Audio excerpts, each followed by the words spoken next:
नमस्कार, मैं हूं श्वेता सिंह और आप देख रहे हैं खबरदार। आज कानपुर से लेकर मुंबई तक तमाम खबरें हैं जिन पर हम नजर डालने वाले हैं। सबसे पहले खबरों को हम खबरदार के लेंस से देख लेते हैं, जिसमें पहली खबर हमारी कानपुर से जुड़ी हुई है, जहां पर हिंसा हुई है। यूपी की योगी सरकार के लेंस में कानपुरिया पत्थरबाज आ गए हैं। आज आपको कानपुरिया पत्थरबाजों का पारिवारिक चार्ट दिखाएंगे। ये वो चार्ट है जिसमें कानपुर में हिंसा की साजिश करने वाला एक एक मोहरा मौजूद है।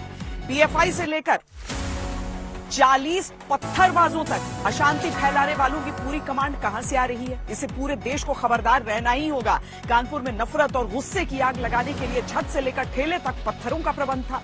पत्थरबाजों ने व्हाट्सएप ग्रुप को अपनी योजनाओं का क्लासरूम बनाया हुआ था। कहां कब क्या करना है, कैसे करना है, ये सब व्हाट्सएप पर शेयर हो रहा था। लेकिन अब दंगाइयों के पोस्टर लग गए हैं, कार्रवाई हो रही है। क्या कानपुर में भी योगी सरकार बुलडोजर वाली डोज देगी, ये भी एक बड़ा सवाल है। आज इस पूरी खबर के एक एक पहलू को डिकोड करेंगे, क्योंकि ये शांति व्यवस्था बनाए रखने का मामला है। इसके बाद सिद्धू मूसेवाला मर्डर केस में 9 शूटरों के चेहरों को स्कैन करेंगे।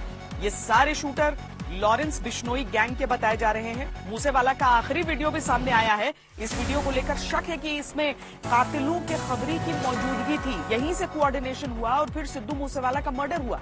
एक सेल्फी से मूसेवाला के कत्ल का राज खुल सकता है।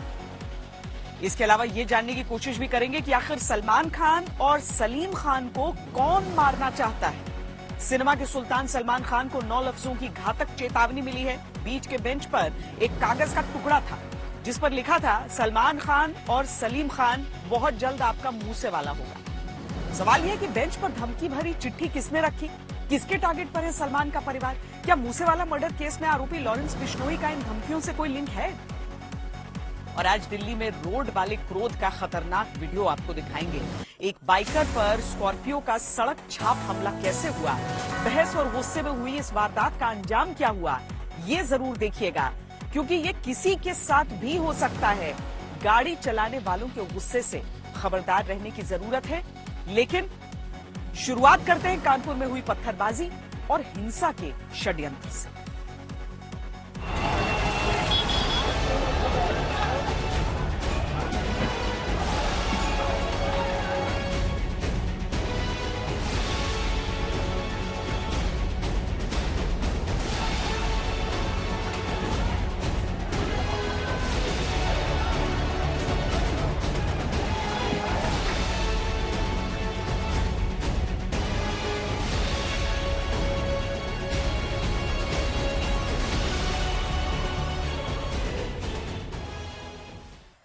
कानपुर में 3 दिन पहले हिंसा हुई और उस हिंसा के बाद 38 पत्थरबाजों को पकड़ा गया है और उन्हें उनकी असली जगह दिखा दी गई है। लेकिन इस पूरे मामले में बहुत सारे सवाल उठ रहे हैं। साजिश के कई तार नजर आ रहे हैं। जिस तरीके से पत्थरों का प्रबंध था, ये सारी चीजें हमारे सामने हैं। हिंसा वाले दिन जोश में आकर पत्थर मारने वाले अब पुलिस से भागते फिर रहे हैं, इसीलिए पुलिस ने उन्हें रातों रात फेमस कर दिया। पुलिस ने सीसीटीवी में दिखे और फिलहाल फरार चल रहे 40 पत्थरबाजों की फोटो कानपुर की गली गली नुक्कड़ नुक्कड़ पर चिपका दी है। अब ये कानपुर के लोगों की जिम्मेदारी है कि वो इन कानपुरिया पत्थरबाजों की पहचान करके उनकी लोकेशन पुलिस को बताएं। ये रही उन कुख्यात कानपुरिया पत्थरबाजों की तस्वीरें। इसमें दिख रहे पत्थरबाजों की पहचान बताने वाले का नाम पुलिस गुप्त रखेगी। पोस्टर पर यह बात साफ साफ लिखी भी है। अलग अलग सीसीटीवी कैमरों से निकाली गई इन 40 तस्वीरों का एक पोस्टर बनाया गया है, जिसको कानपुर शहर की दीवारों पर चिपकाया जा रहा है। इसमें दिखने वाले कुछ पत्थरबाज फुल एक्शन में नजर आ रहे हैं। कानपुर में कश्मीर स्टाइल की पत्थरबाजी करने वाले इन लोगों का इलाज अब पुलिस ठेठ कानपुरिया स्टाइल में करेगी। पुलिस को उम्मीद है कि इन पत्थरबाजों को पहचान कर आम लोग उन्हें पकड़वाने में मदद करें। पुलिस सीसीटीवी फुटेज के आधार पर ही हिंसा में शामिल पत्थरबाजों को गिरफ्तार कर रही है।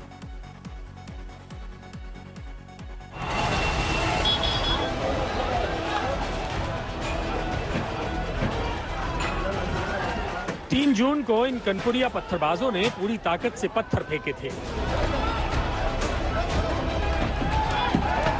अब वो पूरी ताकत से पुलिस से बचकर भाग रहे हैं। शक्ति की मदहोशी में इन पत्थरबाजों ने पत्थर फेंकते वक्त ये नहीं सोचा कि जब ये तूफान थमेगा तो क्या होगा। नई सड़क इलाके में 1000 से ज्यादा पत्थरबाजों ने न सिर्फ हिंदू बस्ती चंद्रेश्वर हाता में पत्थरबाजी की, बल्कि माहौल शांत कराने आए पुलिसकर्मियों पर भी पत्थर बरसाए थे। 3 जून को पत्थरबाज आगे बढ़ रहे थे और पुलिस पीछे हट रही थी। अब पुलिस आगे बढ़ रही है और पत्थरबाज फरार चल रहे हैं, लेकिन पुलिस ने इसका तोड़ भी निकाल लिया है। पुलिस ने पत्थरबाजों के पोस्टर छापने शुरू कर दिए हैं। फिलहाल इन 40 लोगों के पोस्टर जारी किए गए हैं, आप भी देखिए। कानपुर पुलिस ने शुक्रवार को हुई हिंसा के बाद जो बलवाई थे, उपद्रवी थे, उनका चिन्हित कर लिया है। 40 ऐसे लोगों की तस्वीरें सामने आई हैं जिनको कि अब गिरफ्तार करना बाकी है। इनकी तस्वीरें इसी तरीके से कानपुर पुलिस ने वीडियो और सीसीटीवी फुटेज के सहारे इनके बनवाई हैं और इनको अब जो कहा जाए कि कानपुर के हर गली मोहल्ले में जो चौराहे हैं वहां पर इसी तरीके से पोस्टर लगा करके इनसे लोगों से इनकी जानकारी जुटाई जाएगी, मांगी जाएगी सूचना इनके बारे में कि ये लोगों के बारे जो भी उनको जानकारी हो वो पुलिस को बताएं। इसके लिए बाकायदा पुलिस ने जो वीडियो फुटेजेस थे, सीसीटीवी फुटेजेस थे, उनको खंगाला और एक बाकायदा नंबर जारी किया है।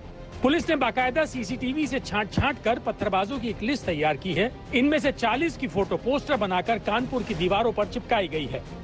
हमने सभी सीसीटीवी फुटेजेस के फीड लिए हैं और उन फीड्स को एनालाइज किया है। साथ में हमने हमारे तमाम मीडिया हाउसेस के भी फीड हमने लिए हैं और हमने उसको भी एनालाइज किया है, हमने उसको भी देखा है।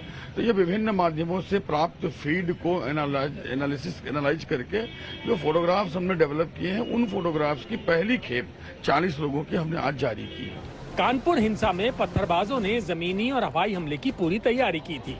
3 जून को पत्थरबाजों ने जमीनी हमले के लिए ठेले का इंतजाम किया था।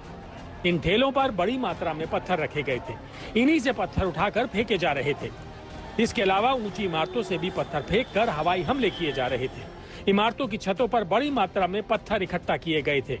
पत्थरबाजों ने जिस चंद्रेश्वर हाता को भी टारगेट किया था, यहाँ रहने वाले लोगों के आरोप हैं कि वो लोग यहाँ के हिंदू परिवारों को डराकर भगाने के लिए ऐसा कर रहे थे। तो यहाँ पे काफी लोग खड़े थे। इन लोग ने पहले से सुनिश्चित कर रखा था कि ऊपर आप ये समझ लीजिए 3 बजे कैसे ऊपर पत्थर चले आएंगे। एकदम से अचानक सब कुछ हुआ, अचानक ऊपर पत्थर तो जा नहीं सकते। इन लोग ने पहले से सोच समझ के रखा था कि इस हाथे को पूरा टारगेट करना है। हालांकि छतों से पत्थरबाजी की जानकारी के बाद पुलिस ने इस मामले की अलग जांच शुरू की है। प्रशासन इस शिकायत के बाद विकास प्राधिकरण के साथ मिलकर अवैध ऊंची इमारतों पर कार्रवाई का मन बना रहा है। आपकी तरफ से कोई कार्रवाई की जो ऊंची इमारतें बन रही हैं उनका सत्यापन, जिन इमारतों से पथराव किया गया डेटा है वो कलेक्ट कर रखे हैं। हमने जिन जिन चीजों को हमने खुद देखा, हमने नोट डाउन किया है और केस के इन्वेस्टिगेशन में विशेष जांच दल को सारी चीजें सौंपी जा रही हैं। साथ में केडीए और जिला प्रशासन के द्वारा भी ऐसे सभी जो यहाँ के कई लोगों ने कंप्लेन भी दिए हैं, स्थानीय लोगों के द्वारा कंप्लेन दिया गया है और इस कंप्लेन में ये भी बताया गया है कि बहुत सी ऐसी इमारतें हैं जो कि नियम विरुद्ध हैं, तो उनकी भी जांच की जा रही है संस्थाओं के द्वारा और जो भी आवश्यक कार्यवाही है वो नियम के हिसाब से की जाएगी। कानपुर के फरार पत्थरबाजों का पहला पोस्टर जारी हो चुका है। पुलिस के मुताबिक इस तरह के अभी और पोस्टर आएंगे। मतलब ये कि पुलिस ने सीसीटीवी में देखकर सभी की लिस्ट तैयार कर ली है और अब उनकी खैर नहीं है। कानपुर से संतोष कुमार के साथ आज तक ब्यूरो। फटाफट एक्शन किया गया, ये सारे चेहरे सीसीटीवी के स्कैन किए गए और कानपुर में बाकायदा फिल्म के पोस्टरों की तरह ये 40 चेहरे चस्पा कर दिए गए हैं। और यकीन मानिए ये पहली लिस्ट है, अभी जेल में एडमिशन के लिए दूसरी लिस्ट भी जारी होगी और आगे किस तरह की कार्रवाई हो सकती है उन सारी चीजों को लेकर हमने उत्तर प्रदेश के ज्वाइंट कमिश्नर ऑफ पुलिस से बातचीत की है। सुनिए। कानपुर पुलिस ने हिंसा के मामले में 38 लोगों को गिरफ्तार किया है, लेकिन 40 लोगों के पोस्टर भी जारी किए हैं। हमारे साथ बात करने के लिए कानपुर के JCB law and order Anand Prakash Tiwari ji हैं। सर, ये जो 40 लोग हैं ये कौन लोग हैं, क्या इनकी अभी गिरफ्तारी हो पाई है कि नहीं, या अभी और लोगों की भी शिनाख्त होना बाकी है? देखिए, ये जो सीसीटीवी फुटेज हमने कलेक्ट किए थे इस जनरल एरिया से जहाँ पे घटना हुआ है, उस सीसीटीवी फुटेजेस को डेवलप करके जो फोटोग्राफ्स हमने बनाए हैं, हमने उन फोटोग्राफ्स को जारी किया है और हम जनता से अपील करते हैं कि इनके बारे में सूचना दें। हम आपका नाम गोपनीय रखेंगे। आपकी इस मदद से दोषियों को सजा मिलेगी। निर्दोष लोग बिल्कुल किसी भी तरह की समस्या में ना आए, या हम और आप दोनों मिलकर सुनिश्चित कर पाएंगे। जो तस्वीरें हैं, क्या ये मौके की हैं जो उस समय पे जो पुलिस को मिले वीडियो फुटेजेस और सीसीटीवी फुटेजेस, ये मौके के हैं जो पत्थरबाजी कर रहे थे? ये सीसीटीवी कैमरे इस क्षेत्र में बहुत से लोगों ने अपने घरों के सामने, मस्जिद के सामने अपने हाथे के सामने और नगर निगम ने स्मार्ट सिटी लिमिटेड के तहत चौराहों पे लगा रखे हैं। हमने सभी सीसीटीवी फुटेजेस के फीड लिए हैं और उन फीड्स को एनालाइज किया है। साथ में हमने हमारे तमाम मीडिया हाउसेस के भी फीड हमने लिए हैं और हमने उसको भी एनालाइज किया है, हमने उसको भी देखा है।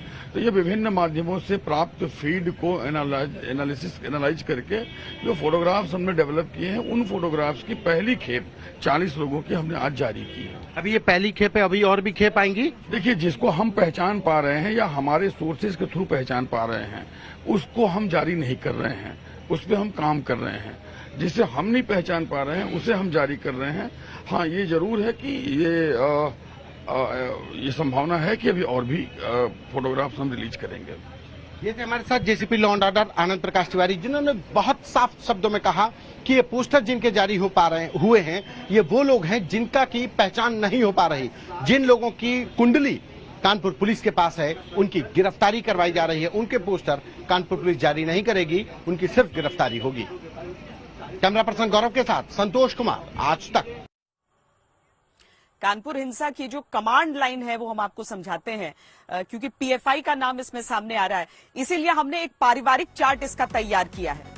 और ये जो पारिवारिक चार्ट अगर हम कहते हैं तो उसमें पीएफआई एक अहम सदस्य हो जाता है। दावा है कि पीएफआई की तरफ से पत्थरबाजों को हरी झंडी मिली थी। आरोप है कि पीएफआई ने इस हिंसा के लिए फंड मुहैया करवाया। कानपुर हिंसा का मुख्य आरोपी हयात जफर हाशमी पीएफआई के संपर्क में था। पुलिस को हयात के पास से पीएफआई से संबंधित कुछ दस्तावेज मिले। इसके अलावा कुछ व्हाट्सएप चैट्स भी मिले हैं।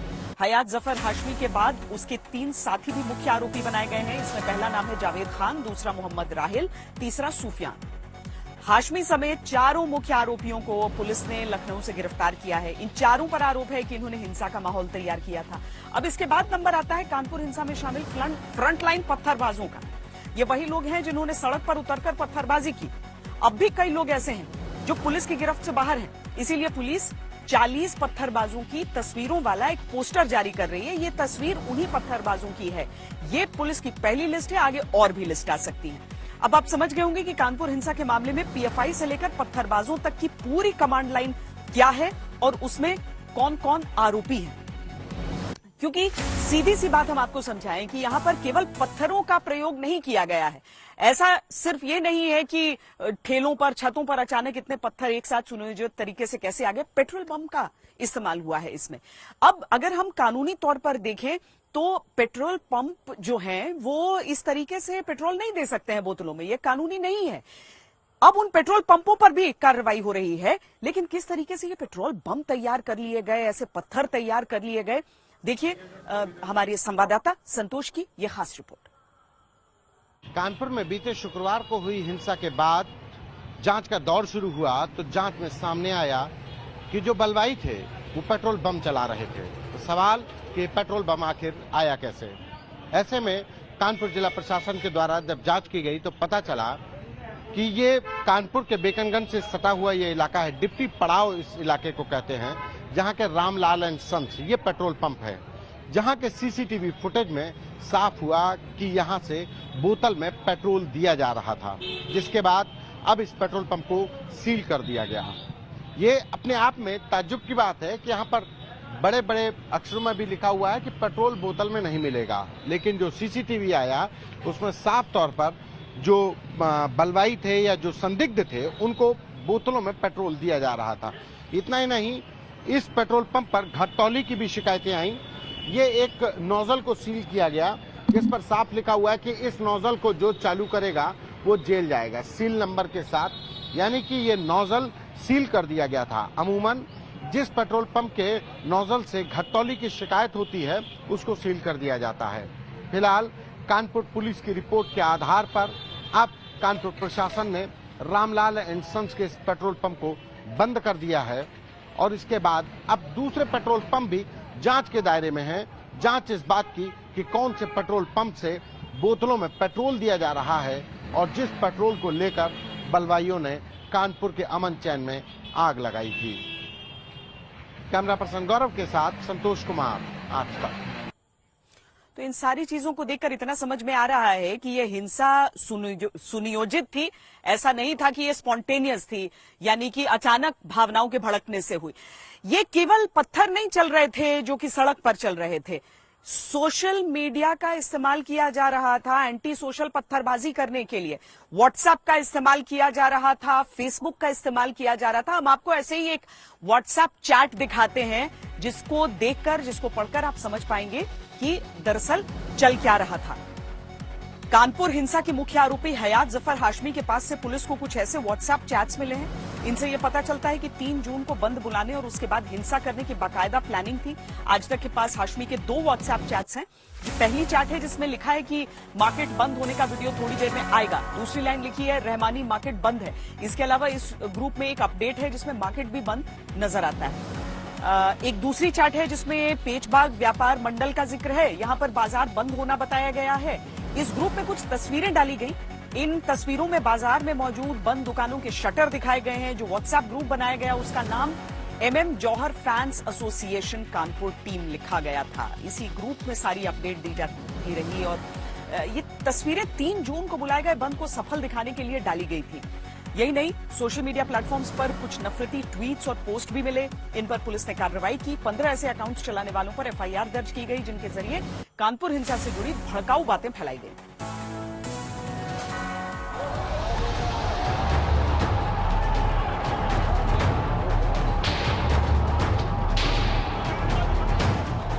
कानपुर को हिंसा की आग में झोंकने की तैयारी काफी पहले से थी। इसके लिए न केवल पत्थर फेंके गए बल्कि पत्थरबाज एक साथ एक जगह से पत्थर फेंके, इसके इंतजाम भी किए गए थे। हिंसा के मुख्य आरोपी हयात जफर हाशमी के व्हाट्सएप ग्रुप चैट से जो जानकारी मिलती है उससे यही अंदेशा हो रहा है कि हिंसा से पहले सभी पत्थरबाजों को साफ निर्देश था कि बंद को सफल बनाने के लिए पूरा जोर लगाया जाए। एक तरह से पत्थरबाजों का व्हाट्सएप क्लासरूम चल रहा था। जब पुलिस ने बंद टालने का दबाव बनाया तो हिंसा शुरू हो गई।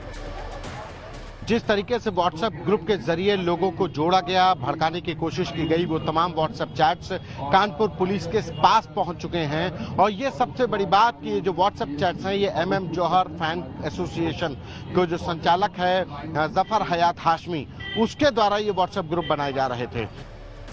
पत्थरबाजों को व्हाट्सएप क्लासरूम से निर्देश मिल रहे थे। हर तरह के अपडेट्स उन्हें पोस्ट किए जा रहे थे। कौन सा बाजार बंद है, कौन सा बंद नहीं है और किसको बंद करवाने के लिए बल प्रयोग किया जाएगा, इसकी सारी जानकारी व्हाट्सएप ग्रुप पर डाली जा रही थी ताकि जो भी बंद का विरोध करे उसके खिलाफ भीड़ एकजुट हो सके।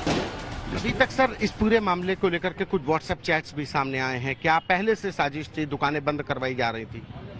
These things are subject of investigation. अभी इस सभी चीज़ों को रिवील करना संभव नहीं होगा, बट हम सभी पक्षों को इसमें देख रहे हैं और सभी चीज़ों को एनालाइज कर रहे हैं। केवल व्हाट्सएप ही नहीं, कई और सोशल मीडिया प्लेटफॉर्म्स पर भी इस तरह की चैट्स मिली। पुलिस की जांच में यह भी सामने आया है कि जेल भरो आंदोलन के नाम पर जो प्रदर्शन किया जाना था उसमें हिंसा भड़काने के लिए हयात जफर हाशमी और उसके साथियों ने सोशल मीडिया पर भड़काऊ पोस्ट करनी शुरू कर दी थी।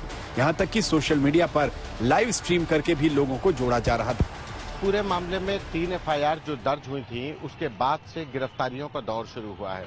बीती रात भी 9 लोग गिरफ्तार हुए। इस तरीके से कुल 38 लोग अब तक कानपुर हिंसा मामले में गिरफ्तार किए जा चुके हैं। लेकिन इस पूरे मामले में अब अगर कहा जाए कानपुर पुलिस की निगाह उन बलवाइयों के साथ साथ सोशल मीडिया पर जो माहौल खराब कर रहे थे उन पर भी है। अब तक 16 ऐसे ट्विटर और फेसबुक के हैंडल्स भी आइडेंटिफाई किए जा चुके हैं जिनके द्वारा नफरत फैलाई जा रही थी, आपत्तिजनक पोस्ट की जा रही थी। तो अब तक 16 सोशल मीडिया अकाउंट्स पर IT एक्ट के तहत FIR दर्ज की जा चुकी है। इन सभी के खिलाफ IT एक्ट की धारा 66 और IPC की धारा 505 यानी भड़काऊ कमेंट परोसने जैसी धाराएं लगाई गई हैं। ये कुछ सोशल हैंडल्स है इनके खिलाफ कार्रवाई की गई है और इनके खिलाफ FIR दर्ज की है। अब तक इस पूरे प्रकरण में 3 FIR दर्ज की गई है और टोटल 38 लोगों को अरेस्ट किया गया है और एक विशेष जांच दल का भी गठन किया गया है जो इस तरह के सारे वीडियो फुटेज और इस तरह के जो पोस्ट्स है इनका पूरी समीक्षा करेगा, इन्वेस्टिगेशन करेगा और उसके आधार पर उनके खिलाफ कार्रवाई करेगी।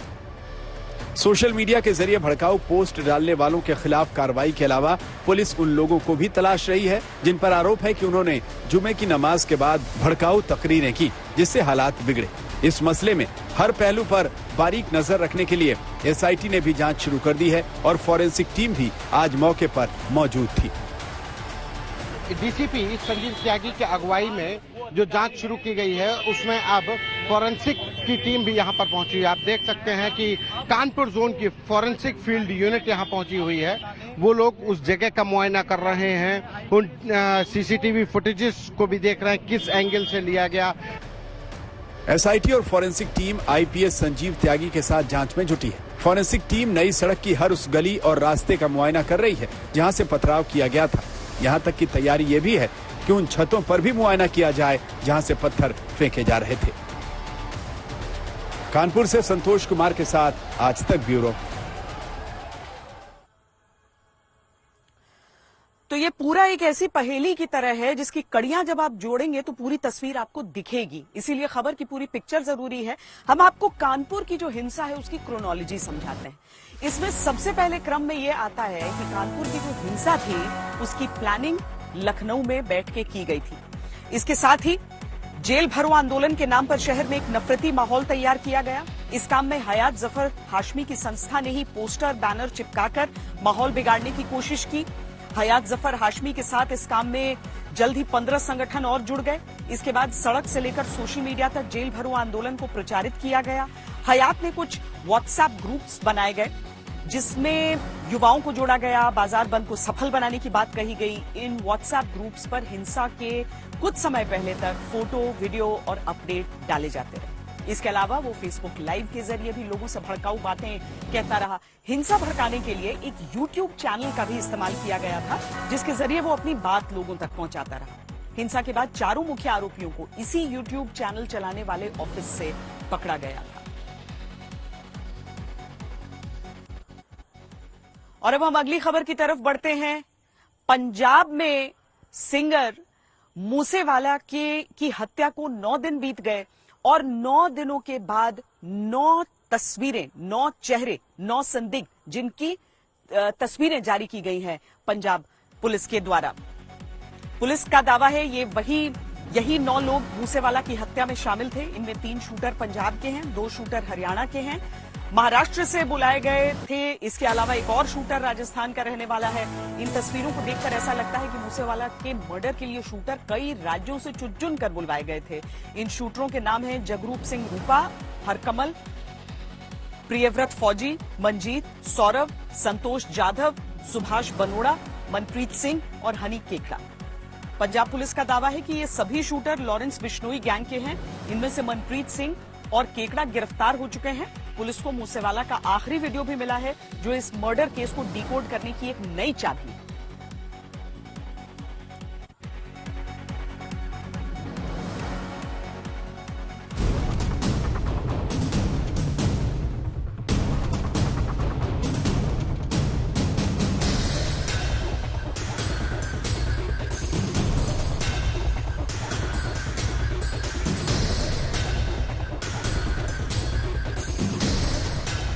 मूसेवाला हत्याकांड के 9 दिन बीत जाने के बाद पंजाब पुलिस अभी भी खाली हाथ, लेकिन आज आई इन 9 शूटर्स की तस्वीरों से पंजाब पुलिस की ऊर्जा और उत्साह दोनों बढ़ गए हैं। पंजाब पुलिस का दावा है कि इन्हीं शूटरों ने सिद्धू मूसेवाला की गाड़ी का पीछा किया और फिर उसे घेर कर मार दिया।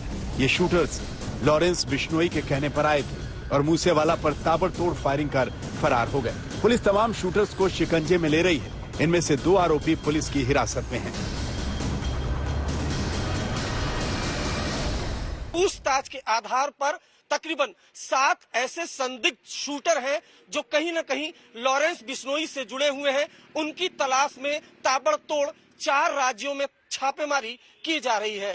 सूत्रों के मुताबिक सिद्धू मूसेवाला की हत्या में शामिल शूटरों में से 3 पंजाब के, 2 पुणे महाराष्ट्र के, 1 राजस्थान का और 2 हरियाणा के शामिल हैं। पुलिस के मुताबिक मनप्रीत उर्फ मन्नू पंजाब के मोगा का रहने वाला है जो पुलिस की हिरासत में है। पुलिस बता रही है कि मनप्रीत ने ही हत्या में शामिल शूटर्स के लिए गाड़ी का इंतजाम किया था। जगरूप सिंह रूपा और हरकमल भी पंजाब के रहने वाले हैं। इनके अलावा सोनीपत का कुख्यात गैंगस्टर प्रियव्रत फौजी और अंकित सिरसा हरियाणा में मोस्ट वांटेड है। पुलिस के अनुसार ये सभी लोग बिश्नोई गैंग के लिए काम करते हैं। अभी तक जो चेहरे और उनकी सच्चाई सामने आई है, उससे तो यही लगता है कि कातिलों ने सिद्धू मूसेवाला को मौत के घाट उतारने से पहले कितनी बड़ी और जबरदस्त प्लानिंग की थी। 29 मई यानी हत्या वाले दिन मूसेवाला का पीछा करते हुए आए और कुछ ही सेकंड में गोलियां मारकर सिद्धू मूसेवाला के जिस्म को छलनी कर दिया और गायब हो गए।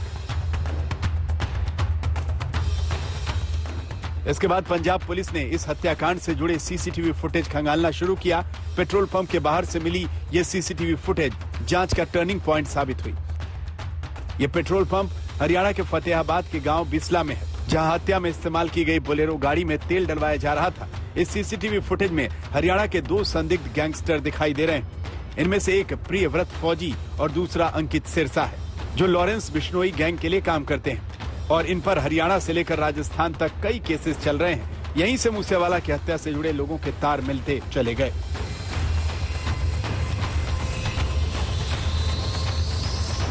आज तक के पास इन 7 संदिग्ध शूटरों की तस्वीरें भी मौजूद हैं। आपको बता दें, पुणे के जो 2 शूटर हैं वो लॉरेंस बिश्नोई के तथाकथित भांजे सचिन भांजा के साथ एक दफा जेल में बंद थे।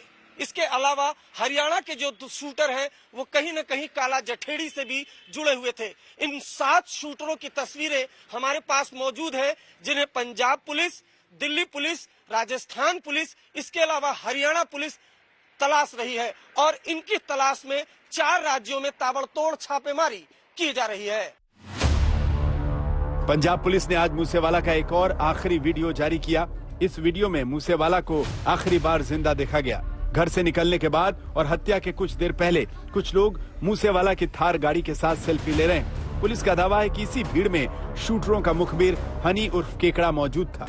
पुलिस ने हनी उर्फ केकड़ा को मानसा से गिरफ्तार कर लिया है। शुरुआती पूछताछ में पता चला है कि केकड़ा ने ही शूटरों को बताया था कि मूसेवाला बुलेट प्रूफ कार से नहीं बल्कि थार से जा रहे हैं और तो और उसके साथ कोई गार्ड भी नहीं है।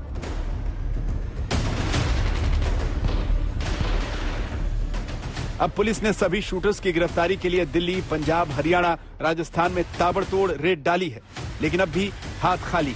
9 शूटर्स के चेहरे से नकाब हटाने का दावा भले ही पंजाब पुलिस कर रही हो, लेकिन तस्वीर की गिरफ्तारी और असली गिरफ्तारी में बहुत फर्क है। जब तक ये सारे शूटर्स पुलिस के हाथ नहीं लगते, तब तक सभी दावे सिर्फ दावे ही हैं। चंडीगढ़ से सत्येंद्र चौहान के साथ मानसा से अरविंद ओझा, आज तक। तो सिद्धू मूसेवाला का जो केस है उसकी तफ्तीश अभी चल रही है, लेकिन इस बीच मुंबई में एक ऐसी चिट्ठी मिली है जिससे हड़कंप है। अभिनेता सलमान खान और उनके पिता सलीम खान के नाम पर एक 9 शब्दों की एक चिट्ठी मिली है, जिसमें ये धमकी दी गई है कि तुम्हारा भी मूसेवाला हो जाएगा। अब इसका क्या कनेक्शन हो सकता है उस केस से? मुंबई पुलिस इसे बहुत संजीदगी से ले रही है। वो सेलुलाइट का सुल्तान, वो सिनेमा का बजरंगी भाईजान, वो दिल वालों का दबंग है और उसमें टाइगर का टशन है। इस एक लेटर से 2 पीढ़ियों की जान को खतरा पैदा हो गया है। यही वो कागज का टुकड़ा है जिसमें लिखा है कि सलीम खान, सलमान खान बहुत जल्द आपका मूसेवाला होगा, और नीचे लिखा है G.B और L.B। सलमान खान के पिता सलीम खान को यह लेटर उनके मॉर्निंग वॉक के दौरान मिला। चिट्ठी में ऐसा लिखा हुआ था कि सलमान खान, सलीम खान तुम्हारा मूसेवाला कर देंगे। कहीं ना कहीं इस बात पर भी नजर गई हुई है कि लॉरेंस बिश्नोई ने 2018 में सलमान खान को धमकी दी थी ब्लैक बक कोचिंग केस में। उसके बाद ये लेटर कहीं ना कहीं उसी गैंग से जुड़ा हुआ तो नहीं है, और किस शख्स ने यहाँ पर रैकी की, ये देखा कि सलीम खान इस इलाके में ही मॉर्निंग वॉक के बाद ब्रेक लेते हैं, वहीं पर वो चिट्ठी रखी थी जो कि सलीम खान के बॉडीगार्ड्स को मिली है। पुलिस अब इस इलाके का जो सीसीटीवी फुटेज है उसे एनालाइज कर रही है और ये जानने की कोशिश कर रही थी वो शख्स कौन था जिसने ये चिट्ठी रखी थी और आखिरकार उसका नियत क्या थी। धमकी भरा ये लेटर किसने लिखा, GB और LB का मतलब क्या है, ये समझने से पहले ये देखिए कि मूसेवाला होने का मतलब क्या है। पंजाबी म्यूजिक के महारथी मूसेवाला को बीच सड़क पर 8 शूटरों ने गोलियों से भून दिया। चंद सेकंड में 30 गोलियां मूसेवाला के आर पार हो गई थी और हफ्ते भर बाद तक पुलिस उन कातिलों को पकड़ नहीं पाई है। यही वजह है कि सलमान खान के पिता सलीम खान को जब यह चिट्ठी मिली तो फौरन मुंबई पुलिस को इसकी इत्तला दी गई। मुंबई पुलिस ने शिकायत के आधार पर अज्ञात लोगों के खिलाफ एफआईआर दर्ज कर लिया है और चंद मिनटों के अंदर मुंबई पुलिस की टीम सलीम खान का बयान लेने बांद्रा में उनके घर गैलेक्सी पर पहुंच गई। अब जो थ्रेट है वो काफी बड़ा दिख रहा है। आज सलीम खान जब सुबह में वॉक पे निकले तो उनके साथ भी कल 2 प्राइवेट बॉडीगार्ड थे, लेकिन कल धमकी मिलने के बाद जो सिक्योरिटी है वो बढ़ा दी गई है। तो ये सारे कदम उठा रहे हैं, लेकिन सबसे बड़ा सवाल यही उठ रहा है कि किस शख्स ने इस पूरे मामले, आप कह सकते हैं हर रोज सलीम खान की रैकी की कि वो कहां पर किस बेंच पर हर रोज बैठते हैं, उसके बाद वहां पर चिट्ठी छोड़ी, वहां पर सीसीटीवी कैमरे लगे हैं या नहीं, वो कौन शख्स था, किस संगठन से वो जुड़ा है, ये सारे बड़े सवाल अब मुंबई पुलिस के सामने।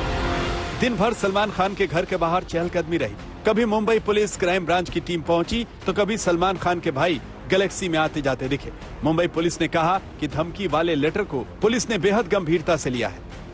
जितना गंभीर विषय है उतनी गंभीरता से मुंबई सिटी देख रही है और मैं यही कहना चाहता हूं, किसी भी प्रकार का कोई भी इस तरह का अनुचित प्रकार मुंबई सिटी में शक्य जहां तक है वहां तक नहीं होगा, ऐसा मैं आश्वासन सबको देना चाहूंगा।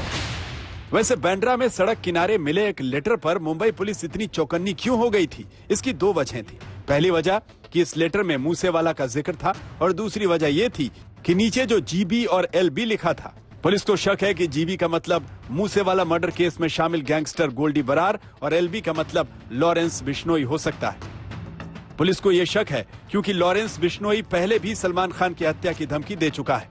तो जब हम करेंगे तो पता लग ही जाएगा। सलमान खान का करेंगे, मारेंगे ही जाएगा, जोधपुर में मारेंगे तो पता लग जाएगा इनको। अभी तो मैंने कुछ किया ही नहीं, बिना मतलब कोई इन्वॉल्व कर रहे हैं।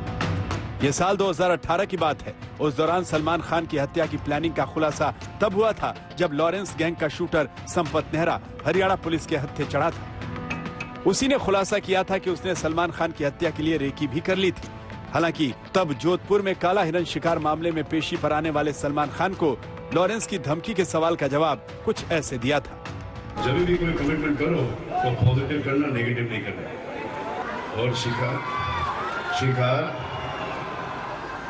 टाइगर जैसे शिकार कोई नहीं करता है ना, ये सबको पता है। ऐसे में जब एक बार फिर बांद्रा में धमकी भरी चिट्ठी मिली तो मुंबई पुलिस एक्स्ट्रा खबरदार हो गई। मुंबई से मुस्तफा शेख और चंडीगढ़ से अरविंद ओझा के साथ आज तक ब्यूरो। और अब हम एक ऐसे वीडियो से आपको खबरदार करना चाहते हैं जो सड़क पर चलते हर व्यक्ति को देखना चाहिए। इस वीडियो को देखकर आपको आश्चर्य भी होगा और डर भी लगेगा। ये वीडियो दिल्ली का है जो कि एक रोड रेज का वीडियो है और इस तस्वीर को हम दिखाते हैं आपको। एक कुछ बाइकर्स, उनके बगल में चल रही एक स्कॉर्पियो के ड्राइवर से उनकी बहस हो जाती है। नौबत अब शब्दों तक पहुंचती है। इसके बाद स्कॉर्पियो चला रहे व्यक्ति का गुस्सा इतना बढ़ जाता है कि वो बदला लेने के मकसद से बाइकर को ओवरटेक करते हुए तेजी से टक्कर मारकर भाग जाता है। इस टक्कर से बाइकर बुरी तरह घिसटता हुआ सड़क पर गिरता है, डिवाइडर से टकराता है। वो अच्छा था कि बाइकर ने हेलमेट पहना था, इसीलिए जान बची। ये पूरी घटना एक दूसरे बाइकर के हेलमेट में लगे कैमरे में रिकॉर्ड हो रही थी। इसी आधार पर पुलिस ने जांच शुरू की है। इस वीडियो को देखने का दूसरा नजरिया ये भी है कि भारत की सड़कों पर चलने वाले लोगों में धैर्य रखने और क्रोध पर काबू रखने की आदत छूट रही है। वो भी जरा से ट्रैफिक जाम या समय की कमी या सड़क पर थोड़ी सी असुविधा से तुरंत गुस्से में आ जाते हैं और कई बार दूसरे की हत्या तक कर देते हैं। रोड रेज के मामले में केंद्रीय मंत्री नितिन गडकरी ने मार्च 2022 में लोकसभा में कुछ आंकड़े देश के सामने रखे। 2019 में देश भर में रोड रेज के 1,55,000 केस सामने आए थे। 2020 में 1,83,000, 2021 में 2,15,000। इतना ही नहीं, रोड रेज की घटनाओं के कारण देश में हर रोज औसतन 3 लोग मारे जा रहे हैं। ये आंकड़े बताते हैं कि देश की सड़कों पर लोग बहुत गुस्से में जरा सी बात पर मरने मारने पर उतारू हो जाते हैं। इन सबके बावजूद रोड रेज अब भी भारतीय कानून के तहत दंडनीय अपराध नहीं है। हालांकि मोटर व्हीकल एक्ट में ऐसे कई सेक्शन हैं जो सड़क पर लगने वाली चोट और रैश ड्राइविंग के मामले से जुड़े हैं, लेकिन इस एक्ट में ऐसा कोई सेक्शन नहीं है जो रोड रेज को दंडनीय अपराध बनाता हो।